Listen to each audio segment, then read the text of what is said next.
Kita berada di masjid daerah Seberang Perai Utara, Masjid Abdullah Fahim. Di belakang saya ni, tadi saya duk kira-kira duk ada dalam dekat 20 pintu yang ada. Namun itulah pintu yang ada di dunia ini. Dia ada masa-masanya dia dibuka dan ada masa-masanya dia ditutup. Ada satu pintu yang tidak pernah akan tertutup sehingga akan tiba waktu yang paling hujung sekali, dan senantiasa pintu itu dibuka.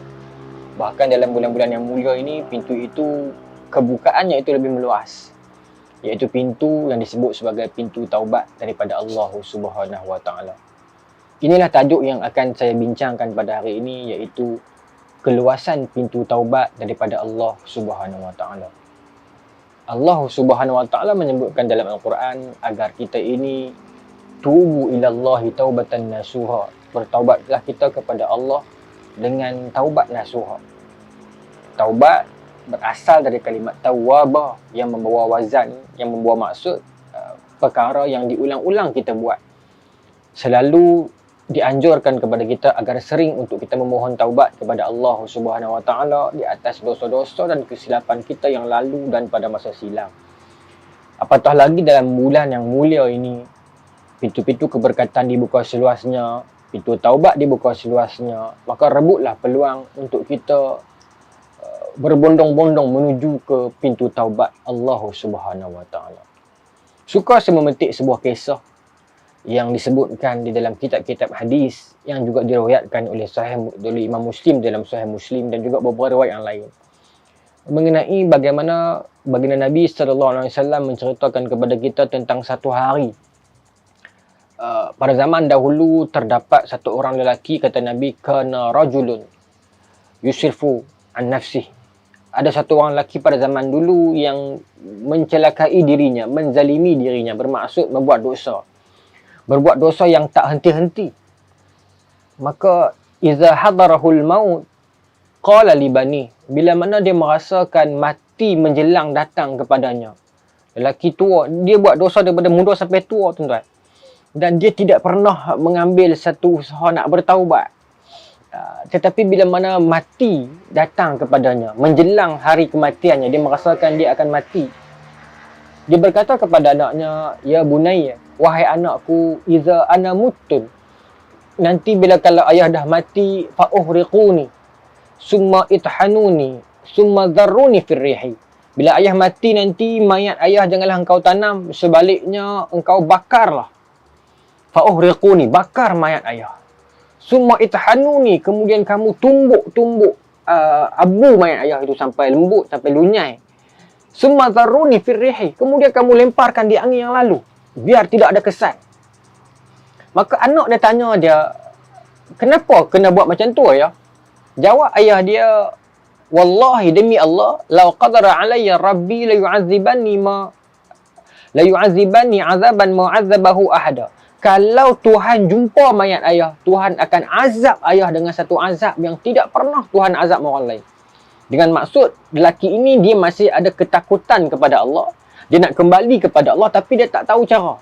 Tetapi yang mengikat dia itu ialah ketakutan dia kepada azab Allah Subhanahu Wa Taala. Maka dia pun mati.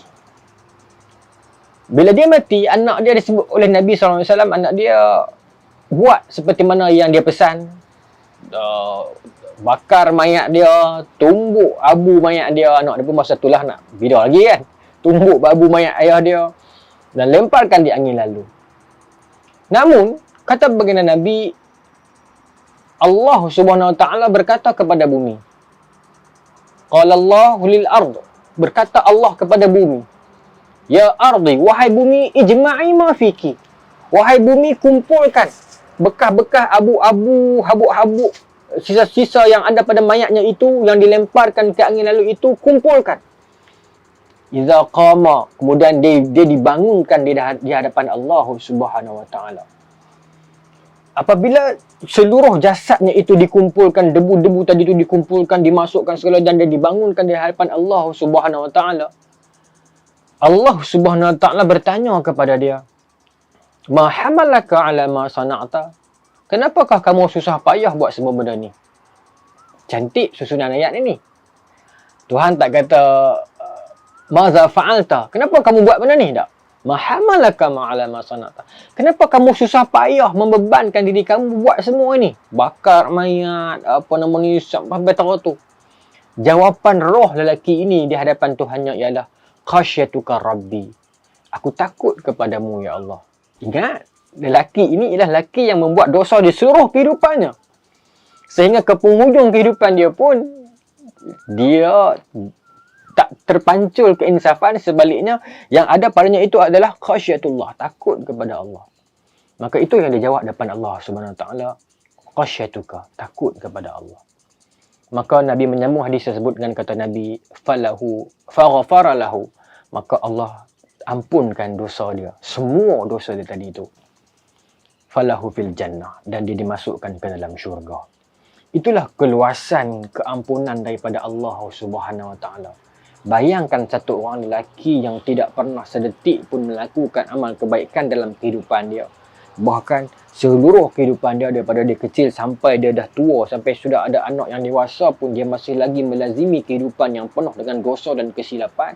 Di penghujung usia dia, instead of mohon ampun, dia buat benda lain.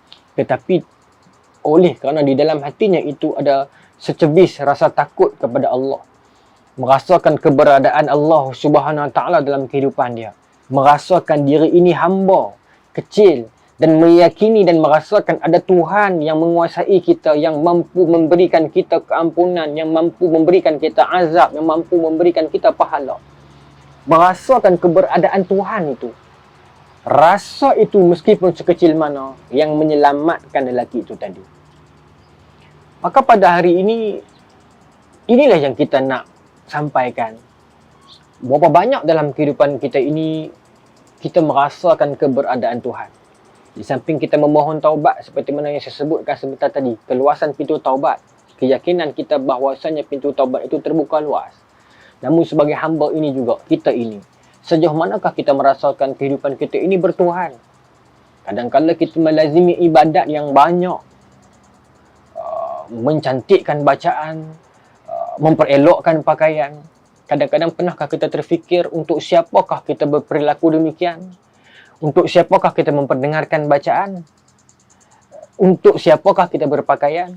Kadang-kadang mungkin tercebis sedikit perasaan agar kita dipertonton orang ramai, agar kita diberi puji dan pujian.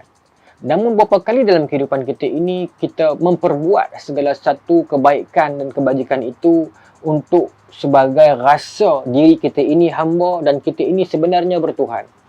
Kalau kita berbuat seluruh kehidupan kita ini sebagai seorang hamba dan merasakan kita ini bertuhan, kita ada Tuhan yang mampu mengazab kita, kita ada Tuhan yang mampu memberikan kita ganjaran sebesar-besar segala, maka insya-Allah segala perhiasan dan kemewahan serta kekayaan dunia hanyalah ibarat hidangan yang murah di atas meja kita. Kita akan menjamuhnya sebentar dan kita akan berlalu pergi. Itulah kehidupan satu orang hamba yang merasakan diri dia bertuhan. Bila mana seorang hamba itu tidak merasakan keberadaan Tuhan di dalam kehidupan dia, meskipun dia beragama, namun agamanya itu untuk siapa? Kadang-kala dia bergegar, berucap, menyampaikan kuliah dan tazkirah dengan kemas dan hebat. Kadang-kadang terpancul di hatinya itu, aku buat ini untuk siapa? Untuk mereka mungkin. Kadang-kadang bacaannya lunak, tetapi mungkin untuk diperdengarkan oleh orang lain dan tidak sampai pun ke atas misalnya. Atau mungkin kalau orang itu duduk dalam lembah-lembah kesilapan, silap, gelap dan dosa, bila dia buat salah dan silap, maka dia merasakan dah tak perlu lagi dia kembali kerana dia tidak merasakan Tuhan dalam kehidupan. Ini yang berlaku dalam dunia kita sekarang. Bila mana dia kecewa dengan segelintir orang Islam yang menghina dan mencemuh dia, dia mungkin mengisytiharkan dia nak keluar Islam dan sebagainya. Sedangkan kalau dia merasakan keberadaan Tuhan, kalau dia buat baik, dia merasakan akan ada Tuhan yang memberikan balasannya, bukan pandangan manusia. Kalau dia buat dosa, dia akan merasakan ada Tuhan yang akan mengampunkan segala dosanya, bukan manusia yang menilainya. Maka bila kita melayari kehidupan kita ini dengan perasaan kehambaan itu, maka insya Allah, jika seluruhnya merasakan perasaan kehambaan, nescaya kita ini tidak akan sering memperendah orang lain dan tidak akan sering memperkecil orang lain. Kalau kita berada dalam jaluran yang baik, kita lihatlah di atas, ada ramai yang lebih baik daripada kita. Kalau kita berada dalam jaluran yang gelap dan silap, kita pandanglah sekeliling, pasti ada ruang untuk kita kembali ke pangkal Tuhannya. Maka tuan-tuan, dalam bulan yang mulia, hari yang mulia ini, saya menyeru kepada saya sendiri dan semua yang menonton video ini, agar kita mewujudkan perasaan bertuhan dalam diri kita. Ya, kita beragama, tetapi sudah berapa lama kita tidak merasakan keberadaan Tuhan di dalam kehidupan kita. Ramai orang yang mampu bercakap perkara-perkara besar dalam perihal agama, namun kadang-kadang kita terlepas pandang satu cinta yang sangat besar, iaitu cinta Tuhan, Allah Subhanahu Wa Taala. Dengan melazimi perasaan cinta dan kehambaan ini dan merasakan keberadaan pintu taubat yang cukup besar yang disebutkan seperti tadi itu, insya-Allah kita gabungkan semuanya. Mudah-mudahan tahun ini punya bulan mulia ini dapat kita jadikan sebagai satu indikator kita untuk perubahan yang lebih besar dalam kehidupan kita, insya-Allah. Saya doakan tuan-tuan. Tuan-tuan doakan saya, sama-sama kita berdoa, mudah-mudahan kita ada jodoh bertemu di syurga, insya-Allah. Assalamualaikum.